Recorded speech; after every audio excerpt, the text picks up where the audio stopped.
Hi, Stephanie Atkinson here with Friday Office Hours, and I help leaders lead at the level they were hired for. So, as you know, I'll take three questions and we'll answer the first one here, and you'll need to see questions two and three on the YouTube, which I will link to in the message. So here it goes. So from TW, the question was, "What does leading at the level you were hired for actually mean?" So it can mean actually two things. One, like, hey, tell me a little bit more about what you do, or am I doing the right work or work I'm just good at? And that's the trap and the whole premises of leading at the level you were hired for. And most people get trapped in just doing the work that they're good at. So, roles are not scoped or paid for effort, right? Effort's just, I've said this before, effort is just an entry into the game. What they're scoped for is judgment, decisions, and business impact. And the impact that you make to the business is what's going to help define your career. So, when pressure starts to hit, most people just default to what they're used to doing. It feels safe, it feels familiar. I know I'm good at this. But operating at the level below you were hired to do will cap your influence and catch up with you. So, let me talk to you a little bit about how it shows up by level. So, if you're an individual contributor moving into a manager role, stop being the best doer. You need to start setting priorities, coaching others, and producing outcomes. If you're a manager who's moved into a director role, stop solving the problems yourself. Empower your team to do that. You need to start designing and scaling systems, clarifying decision rights, like who owns what, and building repeatability, right? That's systems at scale. And then moving from the director to the VP role, stop optimizing your inside your function. You need to work outside of your function. You talk about enterprise trade offs. All of the leaders and those that are above you in the organization, you are leading at the enterprise level now.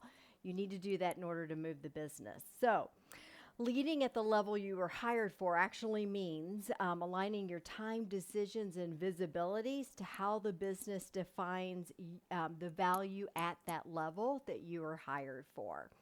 So for questions two and three, go see me and Stephanie Atkinson Coaching on YouTube.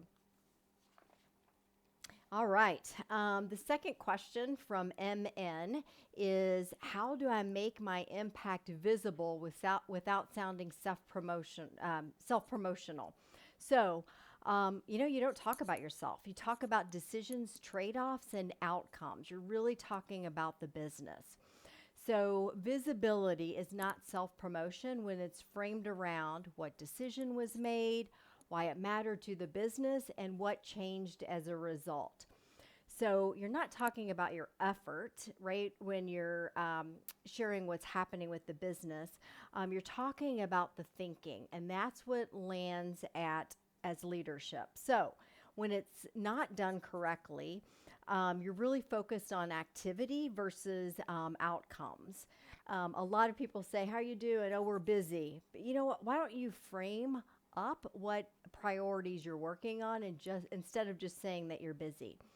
And it shows up too when senior leaders don't really fully understand your role because they're not understanding the business, the impact that you're making to the business. And then, when your work starts being labeled as support and not leadership, that's when you know that it's not showing up correctly. So, instead of saying, and I'm going to look at my notes here for a client that we actually reframed her. This was a director.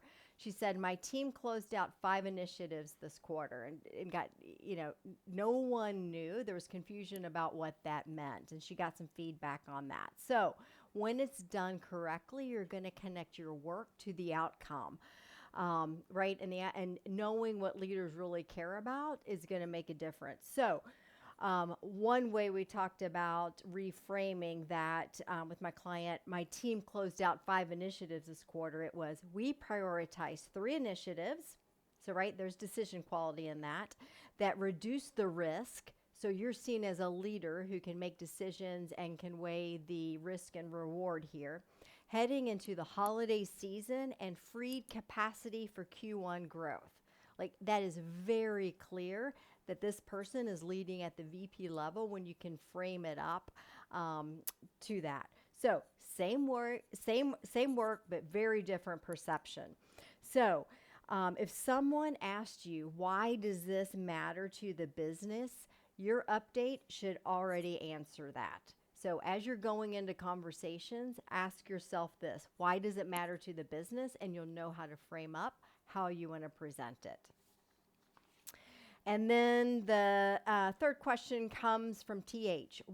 Why does early success in a role sometimes limit influence later?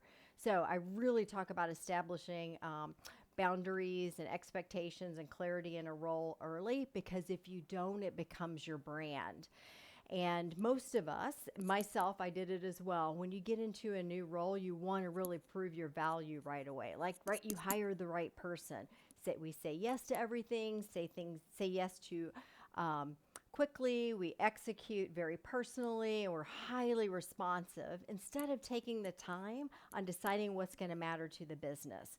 So when you jump right in, you can create some early wins, but how you anchor that can define you throughout your time in that role. So what it looks like when it's done correctly, right, is that you shape your role perception early. So what you need to do is clarify which decisions you own versus influence, and ask framing questions before jumping to action so that you know what to say yes to and what to say no to. And explain your trade-offs out loud so the person you're engaging, you can help in that, them making the decisions, and they can understand what their role is and understand a little bit better, right, about what your role is.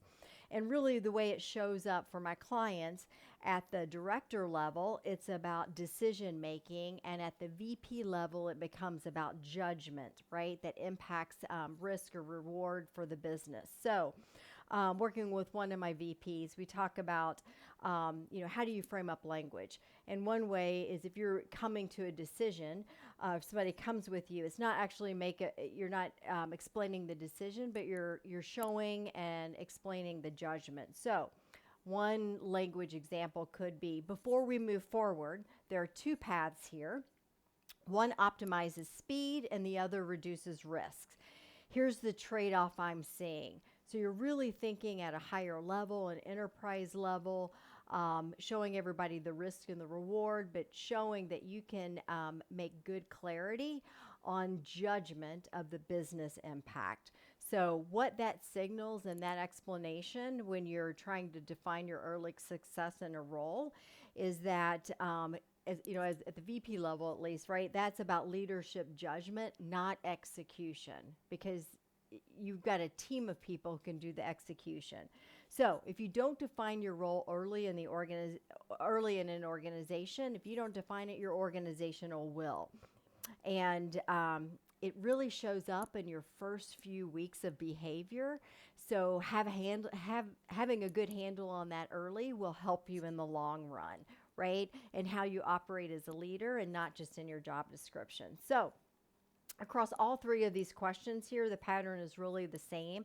It's position first, context over effort, and judgment before execution. So that's what it's meant when I talk about coaching and leading at the level you're hired for. Tune in each Friday to get my executive office hours and your Q&A answered during the executive hours. And please, you can send me a DM directly, message me, or leave a comment below to ask your questions, and I'll get to them each week.